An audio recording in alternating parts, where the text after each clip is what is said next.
ओम नमो भगवते वासुदेवाय। स्वागत है आप सभी का श्रीमद् भागवत पुराण की कथा में। आज हम 78वें दिन में एकादश स्कंद का 11वां अध्याय शुरू कर रहे हैं। बुद्ध मुक्त तथा भक्तों के लक्षण। भगवान श्री कृष्ण बोले, हे प्यारे उद्धव, वास्तव में आत्मा ना तो कभी बद्ध है और ना कभी मुक्त है। जय बंधन तथा मोक्ष केवल गुणों के अनुसार है और जय गुण मेरी माया है। इसलिए मुझ आत्मा के लिए मोक्ष तथा बंधन है ही नहीं। जिस प्रकार स्वप्न में देखी हुई सब वस्तुएं झूठ मूठ होती है, उसी प्रकार इस मिथ्या जगत की सब वस्तुएं शोक मोह सुख दुख जन्म मृत्यु झूठ मूठ है। वास्तव में इस जगत की कोई सत्ता नहीं है। जय केवल मेरी माया है। इन जीवों को मुक्ति देने वाला ज्ञान तथा इनको बंधन में डालने वाला अज्ञान, यह दोनों ही मेरी शक्तियां समझो। जय मैंने अपनी माया से उत्पन्न किए हैं, इनका कोई वास्तविक रूप नहीं है। जय जीव एक है और मेरा अंश होने से मेरा ही वास्तविक स्वरूप है। जैसे जल का ग्रह समुद्र और उसके जल की एक बूंद वास्तव में दोनों एक जल के रूप है, इसी प्रकार जीव भी मेरा ही अंश होने से मेरा ही रूप है। मैं समुद्र रूप हूँ और वह जीव उसका बिंदु रूप है। जब उसे आत्मज्ञान अर्थात अपने स्वरूप का ज्ञान नहीं होता है तब वह मुक्त होता है, और जब उसे अपने स्वरूप का ज्ञान नहीं होता है तब बद्ध होता है। यह अज्ञान अनादि है, इसलिए बंधन की भी अनादि है। जब बंधन तथा मुक्त दोनों मेरे ही स्वरूप है, इसलिए मैं तुम्हें बुद्ध तथा मुक्त दोनों की भेद समझाता हूँ। हे उद्धव, मैं तो नित्य मुक्त हूँ, अंत्य मेरे पर तो इन दोनों का कोई कारण आरोपित होता ही नहीं। बद्ध तथा मुक्त जय जीव के ही रूप होते हैं। जय दो प्रकार के होते हैं, एक तो नित्य मुक्त परमात्मा से जीव का भेद तथा दूसरा मुक्त बद्ध जीव का भेद। पहला जीव आत्मा और परमात्मा एक बद्ध है, दूसरा मुक्त है। दोनों भिन्न भिन्न होने पर भी एक ही शरीर में निवास करते हैं। एक नियंता के रूप में अर्थात नियंत्रण करने वाले के रूप में परमात्मा निवास करता है तथा दूसरा जीव नियंत्रित के रूप में निवास करता है। शरीर एक वृक्ष है, उसके हृदय रूपी घोंसले में दो पक्षी निवास करते हैं। दोनों चेतन हैं, दोनों साथ साथ रहने के कारण परस्पर मित्र है। दोनों के निवास करने का कारण लीला तथा क्रीड़ा है। उन दोनों में इतनी समानता है, जीव उस शरीर रूपी वृक्ष के सुख दुखाती फल चखता है, किंतु वह परमात्मा न उसे भोगता है ना कोई फल चखता है। वह तो केवल साक्षी रूप से उस पर निवास करता है। वह अपने को भी जानता है और इस जगत को भी जानता है तथा देखता है। वह उपभोक्ता होने से ज्ञान ऐश्वर्य तथा आनंद में जीवों से बढ़कर है, किंतु जीव भोक्ता होने से न अपने ही स्वरूप को जानता है न संसार के ही स्वरूप को जानता है। इसी कारण जीव अज्ञान के कारण नित्य बद्ध है और परमात्मा ज्ञान संपन्न होने के कारण नित्य मुक्त है। हे प्रिय उद्धव, जो ज्ञानी जन है वह भी मुक्त है। ज्ञानी पुरुष स्थूल तथा सूक्ष्म शरीर में ही रहकर भी उनसे कोई संबंध नहीं रखते हैं, किंतु अज्ञानी पुरुष शरीर से कोई संबंध न होने पर भी उससे संबंध रखते हैं। जो ज्ञानी है वह गुणों के गुणों में भी बरतते हैं, उनसे कोई संबंध नहीं रखते। जिन्हें अपने आत्म स्वरूप का ज्ञान है वह विषयों की ग्रहण तथा त्याग में अपने पन का आरोप नहीं करते हैं। वह इन संसारिक तथा मानसिक कर्मों को शरीर तथा मन इंद्रियों के द्वारा ही किया हुआ मानते हैं। जो अज्ञानी है वह उन विषयों के ग्रहण तथा त्याग आदि कर्मों को अपने द्वारा किया हुआ मानकर कर्तापन का आरोप अपने ऊपर कर लेते हैं। इसी कर्तापन के कारण वह बंधन में बंध जाते हैं। हे प्यारे उद्धव, उपरोक्त बातों का विचार करके ज्ञानीजन विषयों से विरक्त होते हैं। खाना पीना, सोना जागना, नहाना देखना आदि किसी भी कर्म में अपने कर्तापन को नहीं मानते हैं, केवल इसे शरीर तथा इंद्रिय के द्वारा ही किया हुआ मानते हैं। यह इंद्रिय ही कर्ता तथा भोगता है। जब वे ज्ञानी पुरुष ऐसा मानते हैं तभी वह कर्म बंधन में नहीं फंसते हैं। वैसे जगत में रहकर भी असंग रहते हैं। अपनी ज्ञान रूपी तलवार से कर्म बंधनों को काटकर मुक्त हो जाते हैं। उन्हें चाहे कोई भी दुख दे, पीड़ा पहुंचाए, किंतु वे दुख को दुख नहीं मानते और उन्हें कितना भी सुख मिले ना सुख ही मानते हैं। उनके लिए निंदा स्तुति समान है। ना किसी को बुरा कहते हैं ना किसी को भला कहते हैं।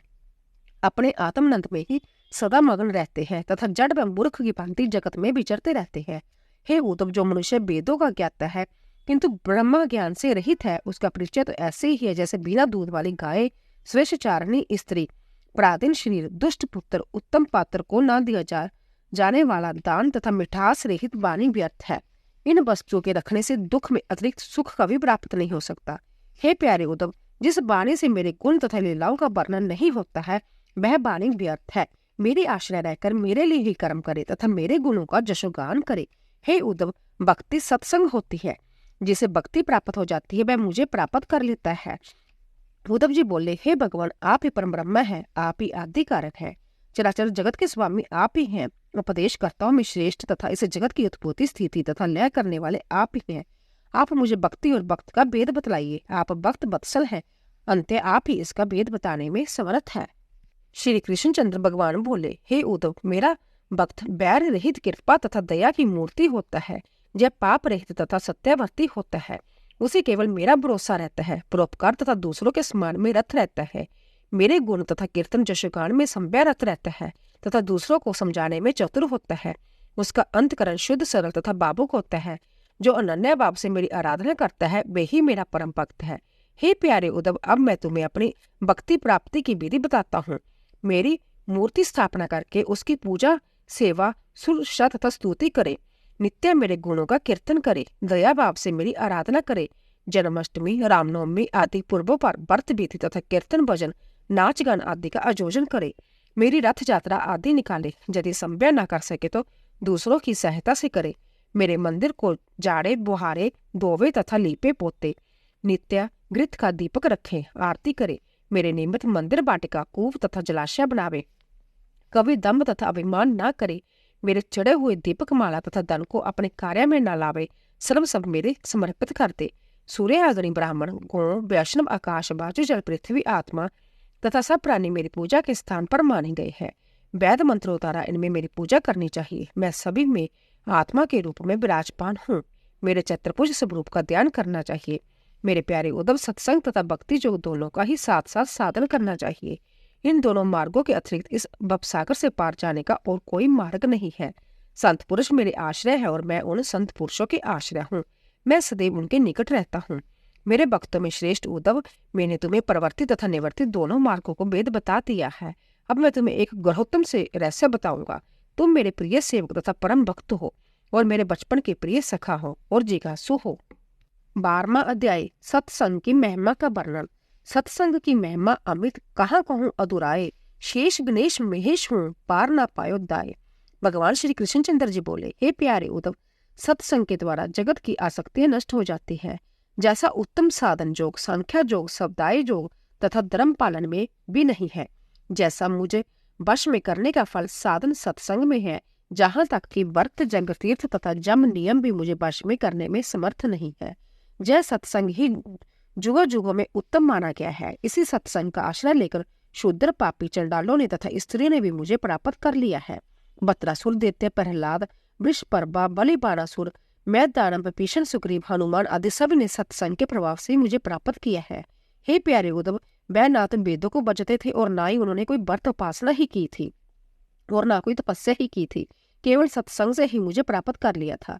यदि यह माना जाए कि बत्रासुर परम ज्ञानी था, तो ग्वार गांव की ग्वालिन, गोपियां, गोप गायें, जमुना, अर्जुन, वृक्ष, ब्रज की पशु पक्षी आदि तो नितांत मूढ़ बुद्धि थे। हे उद्धव, ऐसे ऐसे पुरुष है जो दान, व्रत, तपस्या, योग आदि के कीड़ा तनिक भी नहीं जानते थे, किंतु उन्होंने प्रेम से मुझे वश में कर लिया। उन गोपियों को ही ले लो, उनको तो तुमने संभय जाकर देखा है। उनके विषय में मैं क्या कहूँ।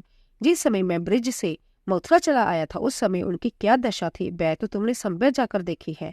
तुम जानते हो कि वह घर बार, पुत्र, पति, कुटुंबी सबका त्यागन करके मुझ परमात्मा को प्रीतम मानती है। मैं ही एकमात्र उसका सर्वस्व हूँ। उन्होंने मेरे साथ रास विलास किया। बहुत सी रात्रियां एक आधे क्षण के समान व्यतीत हो गई और अब वह ही रात्रियां उन्हें कल्प के समान व्यतीत होती है। वह मेरे में इतनी तन्मय है कि उन्होंने लोक परलोक सभी त्याग दिए। वह मुझी में लीन हो गई है। बड़े बड़े मुनियों के लिए भी उनकी तन्मय आदर्श रूप है। हे उद्धव, उनमें बहुत सी गोपियां जो मेरे स्वरूप को नहीं जानती है, प्यारे से मुझे अपना प्रीतम समझती है और मुझसे मिलने की लालसा रहती है। केवल सत्संग के प्रभाव से ही उन अवलाओं ने मुझे परमात्मा की प्राप्ति कर ली थी।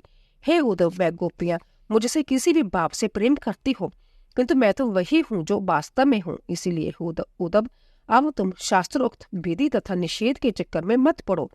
प्रवृत्ति तथा निवृत्ति मार्ग के साधन की भी आवश्यकता तुम्हें नहीं है। तुमसे अधिक क्या कहूँ। तुम सब चक्रों को छोड़कर केवल मेरी शरण में आ जाओ। जब तुम मेरे में एक हो जाओगे, तब संसार से मुक्त हो जाओगे। उद्धव जी बोले, हे जोगेश्वरों के भी जोगेश्वर, मैं आपके उपदेश को बड़ी प्रकार सुन रहा हूँ, किंतु मेरा संदेह अभी नहीं दूर हो रहा। क्या मुझे सब धर्म पालन करना चाहिए अथवा सर्व सब त्याग कर आपकी शरण में आ जाना चाहिए? मैं इसी चक्र में पड़ा हूँ। कृपा करके मेरा संदेह दूर कीजिए। भगवान श्री कृष्णचंद्र जी बोले, हे प्यारे उद्धव, संपूर्ण जगत को उत्पन्न करने वाला परमात्मा मैं ही हूँ। मैं ही मूलाधार आदि चक्रों में विराजता हूँ। मैं संभ्य ही शब्द ब्रह्मा में परा पश्यंती मध्य तथा बेखरी वाणी में प्रकट होता हूँ। मैं ही इंद्रिय में समाकर उनके द्वारा चलना फिरना, सूंघना, बोलना, खाना पीना आदि कर्म करता हूँ। जहाँ तक कि सबका कर्ता मैं ही हूँ। यह कमल ब्राह्मण परमेश्वर से ही उत्पन्न हुआ है। यह ब्रह्मा अनादि तथा अव्यक्त था। जिस प्रकार बीज में वृक्ष की शाखा पत्ता आदि छिपे रहते हैं, उसी प्रकार काल गति से माया का आश्रय लेकर परमेश्वर भी अपनी शक्ति को अनेकों रूपों में बांटकर सब में प्रतीत होने लगते हैं। जिस प्रकार ताने बाने बस्तर में ओत प्रोत रहते हैं, उसी प्रकार यह सारा जगत परमात्मा में ओत प्रोत है। जिस प्रकार सूत के न होने पर बस्तर का अस्तित्व नहीं होता, किंतु बस्तर के बिना सूत का अस्तित्व रहता है, उसी भांति जगत के न रहने पर ईश्वर रहता है, किंतु ईश्वर के बिना यह जगत नहीं रह सकता। यह जगत तो ईश्वरमय है। हे उद्धव, यह संसार वृक्ष अनादि तथा नित्य है। कर्म परंपरा इस वृक्ष का स्वरूप है तथा मोक्ष और भोग इसके फल फूल है। इस वृक्ष के पाप तथा पुण्य दो बीज हैं। अनंत वासनाएं इसकी जड़ है तथा सत्व रजतम तीनों गुण इसके तने हैं। 5 भूत इसकी प्रधान शाखाएं हैं। 11 इंद्रियां इसकी छोटी छोटी शाखाएं हैं। विषय रस है। जीवात्मा तथा परमात्मा रूपी 2 पक्षी हृदय रूपी घोंसले में निवास करते हैं। बात पित्त कफ इस वृक्ष की 3 प्रकार की छाल है। सुख दुख 2 फल इस पर लगते हैं। यह संसार वृक्ष सूर्यमंडल तक विस्तार वाला है। सूर्यमंडल से ऊपर मुक्त पुरुषों के स्थान है। इस सूर्यमंडल को भेद कर मुक्त पुरुष उन लोकों में जाते हैं जहाँ सुख फल भोगते हैं। जो गृहस्थी में पड़े हुए विषयों का सेवन करते हैं, वह इस वृक्ष का दुख रूपी फल चखते हैं। इसीलिए हे उद्धव जी, मैं एक ही हूँ। मेरे जो अनेक रूप प्रतीत होते हैं, वह मेरी माया है। जो उत्तम गुरुओं के द्वारा इस बात को बड़ी प्रकार समझ लेता है, वही मुझे प्राप्त कर लेता है। इसलिए हे उद्धव, मेरी इस माया से प्रकट जगत को त्याग कर मेरे ही में लीन रहकर अपने स्वरूप में स्थित हो जाओ। 13वां अध्याय हंस रूप से सनकादिकों को दिए गए उपदेश का वर्णन करना। 2 हंस रूप दरी के प्रभु आयो ब्रह्मा पास, सनकादि के हृदय की कीनी पूर्ण आस। भगवान श्री कृष्णचंद्र जी बोले, हे प्यारे उद्धव, सत्व रजतम आदि तीनों गुणों प्रकृति के हैं, आत्मा के नहीं। इन तीनों गुणों में सत्व गुण श्रेष्ठ है। तम की अपेक्षा रज श्रेष्ठ है। सत्व के द्वारा रज व तम दोनों को परास्त करके जब दाव कर रखे, इस सत्व गुण के द्वारा क्षमा, दया, सत्य आदि वृत्ति को शांत करना चाहिए। सदा सात्विक वस्तु का सेवन करना चाहिए, जिससे सात्विक वृत्ति बढ़ती है और तभी जीव मेरी भक्ति की और प्रवृत्ति होने लगता है। सतुगुण द्वारा ही उत्तम भक्ति प्राप्त होती है। जिस कर्म के करने से सत्व गुण पड़े, वही कर्म श्रेष्ठ है। रज तथा तमोगुणी के नष्ट होने से अधर्म नष्ट हो जाता है। देश काल, कर्म, जन्म, शास्त्र, जल, स्नान, ध्यान, मंत्र तथा संस्कार के 10 यदि सतम गुणी है तो सतोगुणी बढ़ता है, और यदि जय रजोगुणी है तो रजोगुण बढ़ता है, और यदि जय तमोगुणी है तो तमोगुण बढ़ता है। महात्मा लोग जिन्हें उत्तम कहते हैं वह सात्विक है। जिन्हें न उत्तम न निष्कृष्ट है वह राजस है। जिन्हें निर्कृष्ट कहते हैं वह तामस है। मनुष्य को जब तक अपनी आत्मा का ज्ञान ना हो और इस सूक्ष्म व स्थूल शरीर तथा तीनों गुणों से निर्वृत्त ना हो, तब तक सत्वगुण बढ़ाने के लिए सात्विक जल, भोजन, शास्त्र आदि का सेवन करना चाहिए। ऐसा करने से धर्म बढ़ता है और धर्म से अंतकरण शुद्ध होता है, जिससे आत्मज्ञान प्राप्त होता है। वह आत्मज्ञान शरीर के सब गुणों को अग्नि के समान भस्म करके संपूर्ण शांत हो जाता है। उद्धव जी बोले, हे भगवान, इस बात को सभी मनुष्य जानते हैं कि विषय विपत्तियों के देने वाले हैं, किंतु फिर भी पतंगे के समान उन्हीं में मनुष्य क्यों गिरते हैं? इसका कारण समझाकर बतलाइए। भगवान श्री कृष्ण जी बोले, हे प्यारे उद्धव, जब जीव अज्ञान के कारण अपने स्वरूप को भूल जाता है और स्थूल तथा सूक्ष्म शरीरों में अपने कर्तापन का आरोप करके मैं मेरेपन को मान बैठता है, तब उसका सात्विक मन रजोगुण की ओर झुककर उसमें व्याप्त हो जाता है। बस फिर क्या है, जब मन रजोगुण की ओर झुका हो और रजोगुण प्रधान संकल्पों विकल्पों की जंजीर बनने लगी, वह अनेक प्रकार के विषयों का चिंतन मन द्वारा करने लगता है। तब वह काम के वश में होकर अज्ञान वश अनेक कार्य करने लगता है। वह सुख के लिए कर्म करता है, किंतु उसका फल विपरीत दुखदायक होता है। किंतु विवेकी पुरुष अपने चित्त को रोक लेता है। यदि कभी वह रजोगुण या तमोगुण से विक्षिप्त होता है तो तर्क बुद्धि द्वारा शीघ्र संभलकर सही मार्ग पर आ जाता है और विषयों की आसक्ति से बच जाता है। हे प्यारे उद्धव, साधक धीरे धीरे अपने चित्त को खींचकर मेरे में लगावे। यदि उसे असफलता मिले तो घबराए नहीं, बार बार प्रयत्न करे और भी अधिक साहस करके मेरी ओर अग्रसर होवे। हे प्यारे उद्धव, सनकादिक जोगियों ने भी योग का रूप इसी प्रकार बताया है। साधक को चाहिए कि अपने मन को विराट आदि किसी में भी न लगावे। मैंने यह ज्ञान पहले सनकादिकों को बताया था, वह सनकादिक योगीजन मेरे में ही शिष्य है। उद्धव जी बोले, हे भगवान, सनकादिक तो आपसे सैकड़ों वर्ष पूर्व हुए हैं, फिर आपने उन्हें यह उपदेश कैसे दिया था? वह उपदेश क्या था, मुझे समझाकर कहिए। भगवान श्री कृष्ण जी बोले, हे प्यारे उद्धव, सनकादिक योगीजन ब्रह्मा के मानस पुत्र है। उन्होंने अपने पिता ब्रह्मा से एक समय जय प्रश्न पूछा था। सनकादिक पूछने लगे, हे पिताजी, जब चित्त विषय गुणों में फंसा रहता है और विषम अर्थात गुण चित्त में फंसे रहते हैं, चित्त तथा विषय गुण दोनों परस्पर ऐसे गुले मिले रहते हैं कि किसी प्रकार भी एक दूसरे से अलग नहीं हो सकते, फिर ऐसी दशा में मनुष्य का चित्त विषयों से ना हटे तो इस संसार से मुक्ति कैसे पा सकता है? अब हमें जय बतलाइए कि चित्त तथा विषय एक दूसरे से कैसे अलग हो सकते हैं। भगवान श्री कृष्णचंद्र जी बोले, हे प्रिय उद्धव, ब्रह्मा जी की सबके उत्पत्ति करता है तथा सबके आदि देवता है, किंतु फिर भी सनकादिक ब्रह्मा ऋषि के इस प्रश्न को सुनकर ब्रह्मा जी इस प्रश्न का कोई उत्तर ना दे सके। वे विचारने लगे किंतु किसी निर्णय तक न पहुंचे। हे उद्धव, उस समय ब्रह्मा जी ने प्रश्न का उत्तर देने के लिए मेरा ध्यान किया। मैं उसी क्षण ब्रह्मा जी के मोह को नष्ट करने के लिए हंस रूप से प्रकट हो गया। जब ब्रह्मा जी तथा सनकादिक ने मुझे देखा, तब ब्रह्मा जी को आगे करके सनकादिक मेरे निकट आए। उन्होंने मेरी वंदना की। तब सनकादिक ने मुझसे पूछा कि आप कौन हैं? तब उन परमार्थ तत्व के जिज्ञासु सनकादिक को जो मैंने उत्तर दिया वह सुनो। मैंने उनसे कहा, हे ऋषियों, तुम्हारा यह प्रश्न किसके विषय में है? यदि तुम्हारा यह प्रश्न आत्मा के विषय में है तो आत्मा एक ही है, उसमें अनेकता है ही नहीं।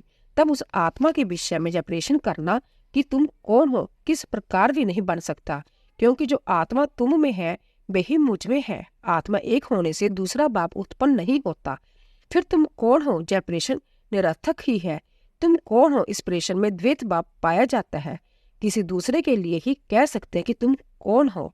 और यदि तुम्हारा प्रश्न केवल शरीर के विषय में है तो यह शरीर भी पंचभूतों से बना होने के कारण अभिन्न है, क्योंकि मेरा अस्तित्व उन पंचभूतों में भी विद्यमान है और सभी शरीर उन्हीं पंचभूतों से बने हुए हैं।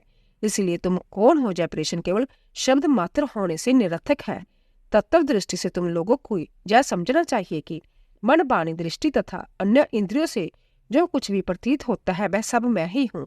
इस मेरी सृष्टि में मेरे से अलग कोई वस्तु नहीं है, अर्थात यह सब जो कुछ भी इस ब्राह्मण में है वह सब मैं ही हूँ।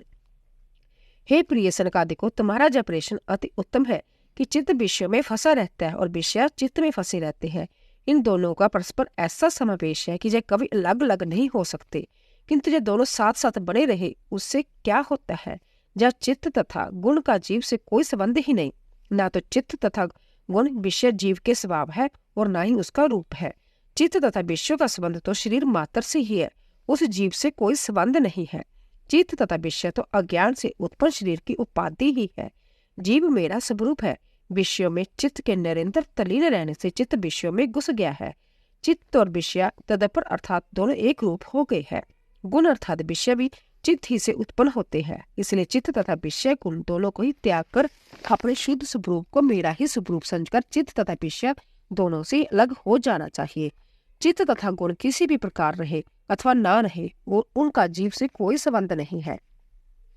हे प्यारे ऋषियों, मनुष्य की जागृत, स्वप्न तथा सुषुप्ति में 3 अवस्थाएं गुणों के अनुसार सत्व, रजत, तम विषयों के अनुसार आती जाती रहती हैं और यह 3 अवस्थाएं बुद्धि के ही वृत्तियां मानी गई है। यह अनुभव से सिद्ध हो चुका है। जीव तीनों अवस्थाओं में रहता है। यदि जीव केवल जागृत अवस्था में ही रहे, स्वप्न तथा सुषुप्ति दशा में ना रहे, तो स्वप्न की तथा सुषुप्ति दशा की बात कैसे याद रहे? वह 3 अवस्थाओं से साक्षी रूप में रहता है। यह तीनों अवस्थाओं में उत्पन्न होने वाला संसार बंधन ही जीव को विषय में फांसने वाला है। वह इन तीनों अवस्थाओं को अपनी अवस्था समझकर उनके बंधन में बंध जाता है। जब उसे अपने स्वरूप का ज्ञान हो जाता है, तब वह तीनों अवस्थाओं में अपने को साक्षी, विलक्षण तथा तुरीय परमात्मा स्वरूप ही समझने लगता है। जब वह ऐसा समझने लगता है, तब चित्त तथा गुण दोनों एक साथ ही त्यागे जाते हैं। उन दोनों को एक दूसरे से अलग करने की आवश्यकता नहीं होती।